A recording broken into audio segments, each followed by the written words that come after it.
One of the little things that I love in The Lord of the Rings happens in Ithilien. More specifically, it takes place in Chapter 4 of The Two Towers, of Herbs and Stewed Rabbit. Frodo, Sam, and Gollum have left the Black Gate, and they have entered into the land of Ithilien, which is a lush and beautiful land, and we're introduced to it as follows. The growing light revealed to them a land already less barren and ruinous.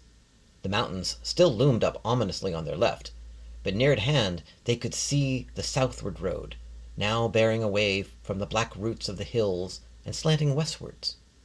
Beyond it were slopes covered with somber trees like dark clouds, but all about them lay a tumbled heathland, grown with ling and broom and cornel, and other shrubs that they did not know. Here and there they saw knots of tall pine trees. The hearts of the hobbits rose again a little in spite of weariness. The air was fresh and fragrant, and it reminded them of the uplands of the Northfarthing far away. So they passed into the northern marches of that land that men once called Ithilien, a fair country of climbing woods and swift-falling streams. I'm cutting things a little short here, but it's a wonderful sequence. The part, however, that always kind of makes me laugh is when we hear that the place is grown with ling and broom and cornel and other shrubs that they did not know. And I laugh because ling and broom and cornel are the shrubs that they do know. Well, maybe they do, but I sure don't. I mean, what in the world are ling and broom and cornel? Well, conveniently, we have a book available to us by Walter S. and Graham A. Judd, and it is called The Flora of Middle-earth, Plants of J.R.R. Tolkien's Legendarium. We also have a little thing called the Internet, but either way, let's take a look and see what we can find about ling and broom and cornel. Ling is the easiest one, as it turns out to be just another name for heather. Heather, or ling, Calluna vulgaris, is the only species in its genus and is a characteristic low shrub of moorlands and heaths, but also occurs in bogs and oak-pine woodlands. It is especially common in northern and western Europe, although it is geographically widespread, occurring as far west as the Urals and Asia Minor, and extending south into northern Africa. This is from Judd and Judd. The Internet tells us it grows to 8 to 20 inches tall. Judd and Judd go on to talk about the many references to heather in The Lord of the Rings. The reason for the many references, they say, is that heather, or ling, is a dominant low shrub of moorlands and heaths, and such open habitats, developing on acidic soil, are widespread in the northern parts of Middle-earth. Heather is specifically referenced by Tom Bombadil, so probably grew on the Barrow Downs near his home. Note the line in his song, "Wind on the open hill, bells on the heather." Judd and Judd also go on to tell us that in Europe, heather was traditionally used in brooms. Well, there's a convenient segue to our second of this trilogy of shrubbery, broom. Broom, Cytisus scoparius, is known as the common broom, or Scotch broom. It is a deciduous, leguminous shrub native to Western and Central Europe. In Great Britain and Ireland, presumably Middle-earth as well, the standard name is broom. They are sometimes used as ornamental shrub and contain toxic alkaloids. Brooms are shrubs with green twigs, small alternate and compound leaves, each with only 3 leaflets, with axillary, bright yellow and pea-like flowers, and legume fruits that explosively open to disperse the seeds. All right, well, that's 2. Number 3 is cornel. Cornel, Cornus mas. It's a member of the dogwood family. Judd and Judd. The cornel, or Cornelian cherry, or dogwood, is one of approximately 60 species of the genus Cornus, which is widely distributed in the northern hemisphere.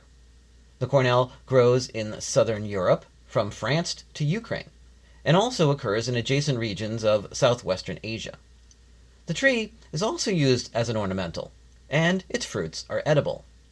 Cornels are shrubs or trees with simple, opposite leaves with pinnate venation and an entire margin. Their flowers are borne in terminal clusters, and each bisexual and radial symmetrical flower has 4 tiny sepals, 4 yellow petals, 4 stamens, and 2 fused carpels. The fruit is a bright red drupe with a single ridged pit. All right then, now we know them. And for whatever reason, Tolkien uses these 3 to begin the description of Ithilien, or the land men once called Ithilien.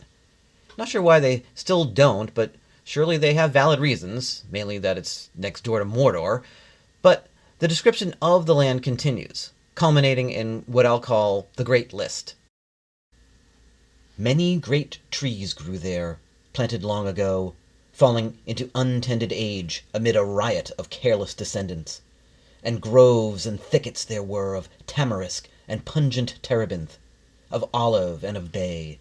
And there were junipers and myrtles, and thymes that grew in bushes, or with their woody creeping stems mantled in deep tapestries the hidden stones. Sages of many kinds putting forth blue flowers, or red, or pale green, and marjorams, and new sprouting parsleys, and many herbs of forms and scents beyond the garden lore of Sam. The grots and rocky walls were already starred with saxifrages and stone crops. Primrolls and anemones were awake in the filbert brakes, and asphodel and many lily flowers nodded their half-opened heads in the grass, deep green grass beside the pools, where falling streams halted in cool hollows on their journey down to Anduin.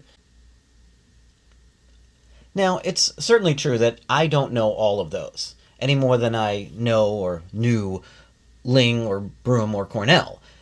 And I suppose the argument can be made for, hey, Tolkien, why the whole seed catalog? But I think the point is right there in the text. Let's go back to their original entry point. Beyond it were slopes covered with somber trees like dark clouds, but all about them lay a tumbled heathland, grown with ling and broom and cornel and other shrubs they did not know. Here and there they saw knots of tall pine trees. The hearts of the hobbits rose again a little in spite of weariness. The air was fresh and fragrant, and it reminded them of the uplands of the North Farthing far away. It seemed good to be reprieved, to walk in a land that had only been for a few years under the dominion of the Dark Lord, and was not yet fallen wholly into decay. And I think the key word here is reprieve, because this is a reprieve. Remember where they just came from, the Black Gate of Mordor. Here's the way that text reads. Here nothing lived, not even the leprous growths that feed on rottenness. The gasping pools were choked with ash and crawling muds, sickly white and gray, as if the mountains had vomited the filth of their entrails upon the lands about.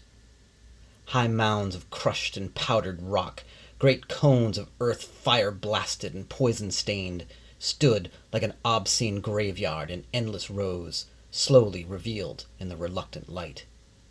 They had come to the desolation that lay before Mordor, the lasting monument to the dark labor of its slaves that should endure when all their purposes were made void, a land defiled, diseased beyond healing, unless the great sea should enter in and wash it with oblivion. "I feel sick," said Sam. Frodo did not speak. And that was what they saw there. But Frodo and Sam have gotten away from that. And it's a slow process into the land of Ithilien, which is so the opposite of where they have just been. And it's through this catalog of all the growth around them, spring just arriving, that we feel it. We're immersed in it as readers, the same way Frodo and Sam are. And we get a reprieve as well. It's magical stuff. And it all begins with the 3 shrubs that I didn't know about before, ling and broom and cornel. and they, together, are one of the little things I love in The Lord of the Rings. Thank you for listening, and have a wonderful day.